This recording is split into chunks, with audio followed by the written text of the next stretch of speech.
Depois de criada a base de conhecimento, o próximo passo consiste em descrever os objetos da realidade através de objetos genexos. Para identificar os objetos da realidade, recomendamos prestar atenção aos substantivos mencionados pelos usuários. Na agência de viagens que solicitou a aplicação, nos disseram que precisam registrar seus clientes, atrações turísticas geralmente sugeridas, bem como os países e as cidades que oferecem para visitar. A partir disso, identificamos 4 objetos da realidade a serem descritos na base de conhecimento: os clientes, as atrações turísticas, os países e as cidades. Para cada objeto identificado da realidade, criaremos um objeto genexus do tipo transação. Os primeiros objetos genexus que se definem em uma base de conhecimento são transações, porque permitem descrever os objetos ou atores da realidade. Vamos a genexus para fazê-lo. Para criar um objeto genexus, selecione File, New, Object. Selecionamos esta opção e vemos que se abre a seguinte caixa de diálogo para criar um objeto genexus, onde podemos escolher o tipo de objeto a criar. Selecionamos o tipo de objeto transação e daremos à nova transação que estamos criando o nome Customer, em português, cliente. Pressionamos o botão Create, e aqui podemos ver a transação criada, pronta para começarmos a definir primeiro a sua estrutura. Qualquer transação criada irá conter essas seções que iremos explicando oportunamente. A estrutura de uma transação permite definir os atributos ou campos que descrevem o objeto da realidade. Na agência de viagens nos informaram que para cada cliente interessa registrar o seu nome, sobrenome, endereço, telefone e e-mail. Então, esses dados, que devem ser registrados para cada cliente, correspondem aos atributos a serem definidos para esta transação. Em seguida, começamos a definir os atributos da transação Customer. Vemos que se cria uma primeira linha para definir o primeiro atributo, e observamos que existe um ícone de chave associado a esta linha. Isto ocorre porque em qualquer transação é necessário definir um atributo ou conjunto de atributos como identificador ou chave.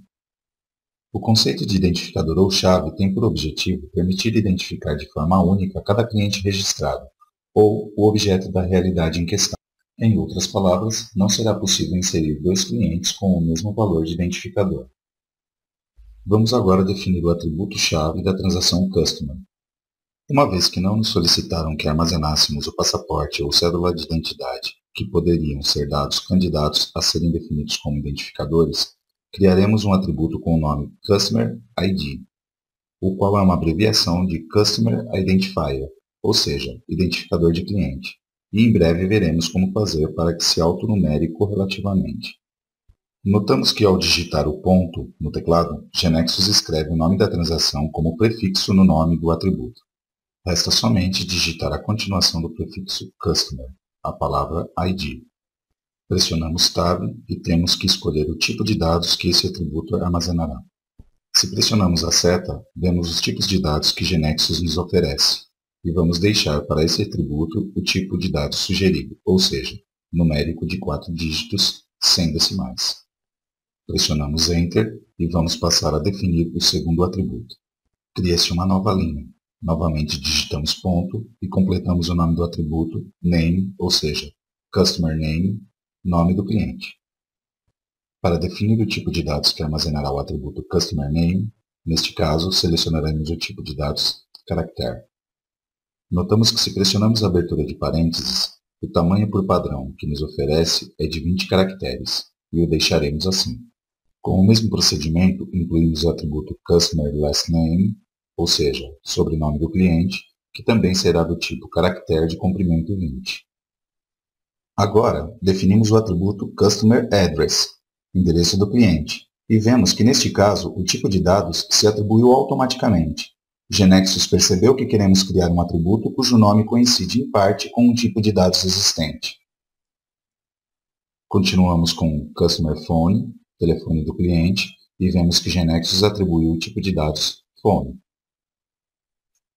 E por último, incluímos o atributo Customer Email, que Genexus atribui o tipo de dados e-mail.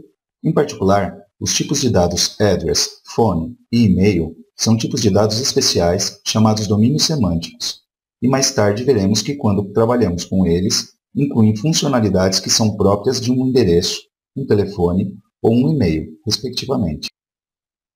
Agora gravaremos essa transação. Notemos que até agora está nos mostrando um asterisco nesta aba com o nome da transação Customer. Isso significa que a transação está sendo editada e quando salvamos as alterações, o asterisco desaparece.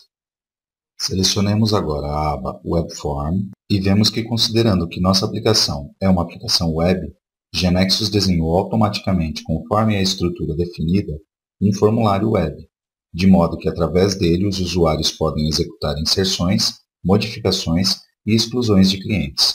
Agora, para completar o trabalho, vamos enviar as mudanças que fizemos para a KB que subimos a GeneXus Server, para que seja atualizado. Para isso, selecionamos Knowledge Manager e em seguida Team Development. Abre-se uma janela onde vemos todos os objetos que modificamos desde a última vez que guardamos a KB no servidor.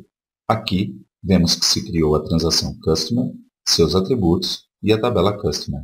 Vamos adicionar um comentário que reflita isso e pressionamos Commit.